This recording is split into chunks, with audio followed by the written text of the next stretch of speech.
Our top focus this morning, days after the Italian government refused to send back the 2 Marines involved in the killing of 2 Indian fishermen in Kerala. The Italian ambassador is to respond to the Supreme Court's notice today. Will the apex court act against the envoy? Our chief diplomatic correspondent Parul with more details.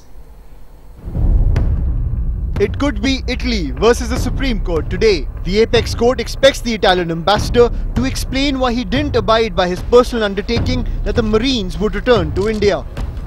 Undertaking is a promise made to court, a commitment made to court that these people will be brought back. I feel very sorry that a country like Italy, a civilized country which also has a good institution, judiciary, rule of law, should behave in this fashion. But sources indicate there may be no affidavit after all. Daniele Mancini may seek more time to file his reply. He is also expected to claim full immunity under the Vienna Convention before the top court.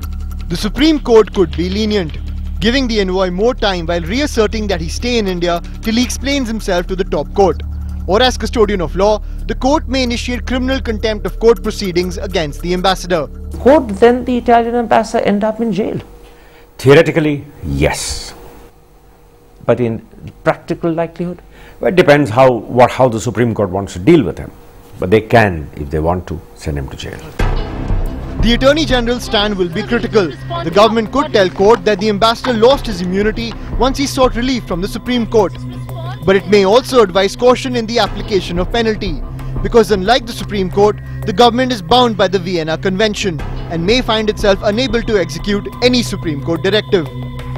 When we share with the Supreme Court what is our understanding of the compulsions and obligations we have under the Vienna Convention, appropriate representation on behalf of Government of India, which will be the Attorney General, will give all the options and all the background to the Supreme Court. The Supreme Court will take a view.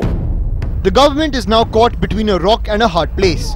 If it moves to punish Mancini, it could technically breach Article 29 of the Vienna Convention.